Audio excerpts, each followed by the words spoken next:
بہتر بنا لو میرے بھائی، بچوں کے اخلاق آٹومیٹک صحیح ہو جائیں گے۔ حضرت لقمان اپنے بچے سے کہتے ہیں یا بنیا، اے میرے بچے، ولا تصعر خدک للناس ولا تمش فی الارض مرحا، اے میرے بچے تو گال پھلا کر کے لوگوں سے نہ ملا کر، تو زمین میں اکڑ کر کے نہ چلا کر،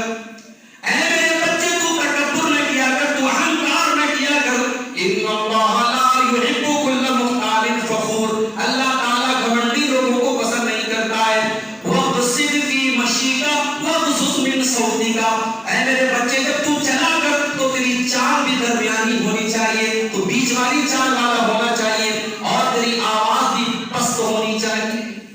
اللہ، باپ کی ذمہ داری، یہ باپ کی ذمہ داری ہے، یہ ماں کی ذمہ داری ہے، بچوں کو بولنا سکھائے، بچوں کو چلنا سکھائے۔ آج افسوس تو یہی ہے میرے بھائی، ہم بچوں کو کمال دے رہے ہیں، بچوں کی محنت کر رہے ہیں، بچوں کو اچھی زندگی دے رہے ہیں، بچوں کی تربیت کے لیے ٹائم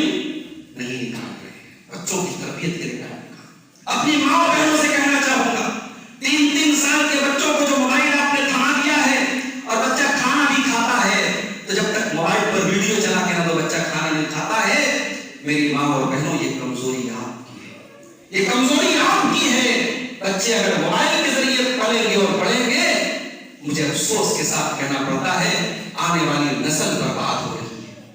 آنے والی نسل برباد ہو رہی ہے۔ یہ آج کے بچے جو 3 سال کے بچے موبائل چلا رہے ہیں، اگر یہ جب 20 سال کے ہوں گے اور یہ لڑکی 20 سال کی ہوگی، اس کا اخلاق کیسا ہوگا، اس کا کیریکٹر کیسا ہوگا، اس کو موبائل نے پالا ہوگا، اس کو ویڈیو نے سکھایا ہوگا۔ ویڈیو اور موبائل کے ذریعے اپنے بچوں کی تربیت مت کرو، خود تربیت کرو میرے بھائی۔ عربی کا ایک شاعر بڑی پیاری بات کہتا ہے لیس الیتیم من انتہا ابواہ من حمل الحیات وخلقاه ذلیلا، یتیم وہ نہیں ہے جس کے ماں باپ اسے چھوڑ کے چلے گئے۔ ان الیتیم هو الذی تلقى له اما تخلت او ابا مشغولا، یتیم تو وہ ہے جس کی ماں اتنی بزی ہو کہ ماں کے پاس بچے کے لیے ٹائم نہیں، جس کا باپ اتنا بزی ہو کہ باپ کے پاس بچوں کے لیے ٹائم نہ ہو۔ آپ کا بچہ اگر کانوینٹ اسکول میں پڑھتا ہے، انگلش میڈیم اسکول میں پڑھتا ہے، تب بھی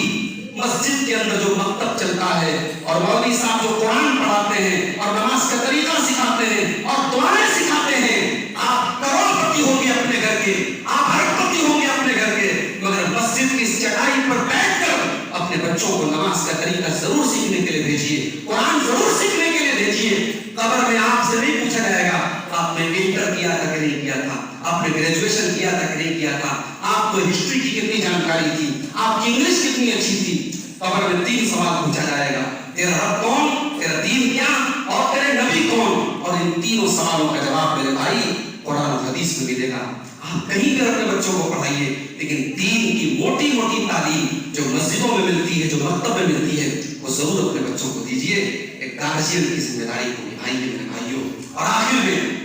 ایک حدیث سنا کے بعد ختم کر رہا ہوں۔ اللہ کے پیارے نبی صلی اللہ علیہ وسلم نے فرمایا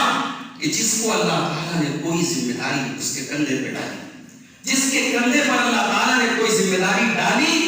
اور اس ذمہ داری کو اس نے صحیح طریقے سے نہیں نبھایا، وہ غاش لرعیتہ،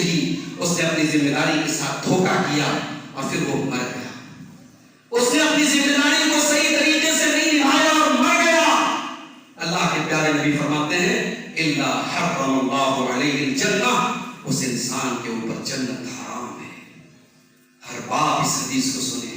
ہر ماں اس حدیث کو سنے، ہر گھر کا گارجین اس حدیث کو سنے۔ یہ اولاد آپ کے کندھے پر اللہ تعالیٰ کی طرف سے ایک ذمہ داری ہے، ایک امانت ہے، اور اس امانت میں اگر آپ نے خیانت کی ہے اور اس امانت کو اگر آپ نے صحیح طریقے سے نہیں ادا کیا ہے، کل قیامت کے دن پچھتانا پڑے گا میرے بھائیوں، میری ماں اور بہنوں۔